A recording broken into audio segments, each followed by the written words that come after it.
Hello friends, welcome to our channel story with Priyanka. आज फिर मैं आपको how the secret change my life book की नेक्स्ट सक्सेस स्टोरी सुनाने वाली हूँ। यह स्टोरी लिखी गई है केट के द्वारा न्यूयॉर्क, अमेरिका से, और इस स्टोरी का नाम है आप किस वजह से विश्वास करते हैं। आइए तो देखते हैं केट क्या कहती हैं। जब मैंने कॉलेज की पढ़ाई पूरी कर ली तो कई महीनों तक नौकरी की तलाश में परेशान होती रही। मैंने कई बार द सीक्रेट पुस्तक पढ़ी और फिल्म भी देखी। हालांकि इसने मेरे सोचने का तरीका पूरी तरह से बदल दिया और जीवन संबंधी दृष्टिकोण को बेहतर कर दिया। लेकिन फिर भी मुझे यह विश्वास करने में मुश्किल आ रही थी कि मेरे पास पहले से नौकरी थी, जो कि मैं सृष्टि से सबसे ज़्यादा चाहती थी। मैंने ढेरों नौकरियों के लिए आवेदन किया, लेकिन कुछ नहीं हुआ। इसके एक सप्ताह बाद एक दिन मुझे डिवाइन लाइट दिखाई दी। मैं बहुत आशावादी बनने की कोशिश कर रही थी और हर दिन अपने जर्नल में लिख रही थी कि मुझे नौकरी मिल चुकी है और मैं उस नौकरी के लिए बहुत कृतज्ञ हूँ, जो कि मुझे सच में मिली नहीं थी। मैं उस तरह काम नहीं कर पा रही थी, उस तरह नहीं सोच पा रही थी कि सच में मुझे नौकरी मिल चुकी है। मुझे एहसास हुआ कि घर पर बैठे रहने और नौकरियों के लिए आवेदन भेजने और किसी नौकरी के मिलने की उम्मीद भर में बैठे रहने से कुछ नहीं होगा, क्योंकि मैं अपने विचारों और कार्यों के जरिए खुद को बता रही थी कि मैं सिर्फ नौकरी की तलाश कर रही हूँ। मैंने सोचा कि मुझे इस तरह जीना चाहिए मानो मुझे सच में नौकरी मिल चुकी है। मैंने खुद को सुबह जल्दी उठाना शुरू किया, मानो मुझे सुबह नौकरी पर जाना हो। हर दिन नौकरियां खोजने और नौकरी मिलने की बात अपनी जर्नल में लिखने के बजाय मैं यह लिखने लगी कि मैं कितनी कृतज्ञ हूँ कि नौकरी में मेरा हर दिन बहुत ही सफल जा रहा है और मैं जहाँ काम कर रही हूँ, जिन लोगों के साथ काम कर रही हूँ, वे मुझसे बहुत प्रेम करते हैं। मैंने कामकाजी सप्ताह में पहनने की पोशाकों की योजना बनानी शुरू कर दी और अपने वेतन से बचत के लिए खाता खोल दिया। मैं नौकरी पेशा मित्रों के ऑफिस से घर लौटने पर उनसे मिलने जुलने लगी और उनके ऑफिसों के बारे में बातचीत सुनने लगी।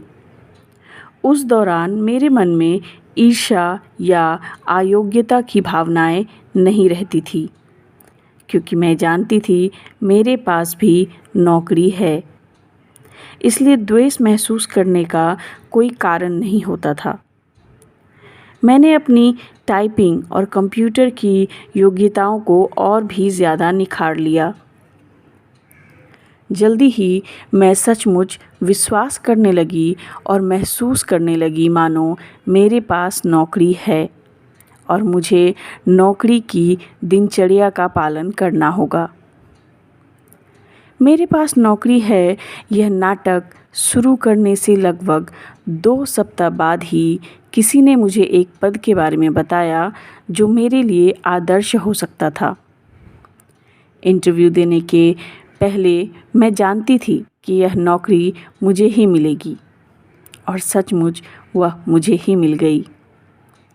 सबसे आश्चर्य की बात यह थी कि मेरे नए ऑफिस में परिस्थितियां ठीक वैसी ही थी जैसी मैंने अपने जर्नल में लिखी थी। अब मैं इस बारे में लिखती हूँ कि हर दिन मैं चीज़ों को कैसा चाहती हूँ और सब कुछ ठीक वैसा ही होता जाता है। मैं द सीक्रेट की बहुत ज़्यादा एहसानमंद हूँ, क्योंकि अगर मैंने इसकी नसीहतों को नहीं पढ़ा होता तो मैं कभी नहीं जान पाती कि चीज़ों को पहले विश्वास करना पड़ता है, तभी वे हमारी हो पाती हैं। आज मैं जो जीवन जी रही हूँ वो द सीक्रेट की बदौलत ही है। धन्यवाद, केट। तो देखा दोस्तों, कैसे केट ने अपनी मनचाही नौकरी को अट्रैक्ट किया। उसने द सीक्रेट के नियम के अनुसार अपनी नौकरी के लिए ग्रैटिट्यूड तो ज़रूर लिखा, पर उस पर वह विश्वास नहीं कर पा रही थी। उसे वैसा महसूस ही नहीं हो रहा था कि उसे नौकरी मिल चुकी है। वह ग्रैटिट्यूड लिखती थी कि मुझे नौकरी मिल गई है, बट वह मान नहीं पा रही थी। उसे ये ट्रस्ट नहीं हो पा रहा था और उसने अपने ट्रस्ट को पक्का करने के लिए एक्ट एज इफ़ टेक्निक का यूज़ करना शुरू किया। उसने सुबह जल्दी उठना शुरू किया, सारा दिन अपना इस तरह से बिताना शुरू किया जैसे वो ऑलरेडी जॉब पर होती तो क्या करती। उसने ऐसे दोस्तों के साथ मिलना जुलना शुरू किया, उनके ऑफिस की बातें सुननी शुरू की और ठीक वैसा माना जैसे वो सारी बातें उसके खुद के ऑफिस में चल रही हो। उसने ऑफिस लाइफ को लिटरली महसूस किया और ठीक इस टेक्निक को करते हुए मात्र 2 सप्ताह ही बीते और उसने अपने ड्रीम जॉब को अट्रैक्ट कर लिया। तो ये थी एक्ट एज इफ टेक्निक की पावर, ये थी द सीक्रेट की पावर। आशा करती हूँ आज की वीडियो आप सभी को अच्छी लगी होगी। अगर अच्छी लगी है तो प्लीज़ एक लाइक और कमेंट ज़रूर करें और इस चैनल को अवश्य ही सब्सक्राइब कर लें। धन्यवाद।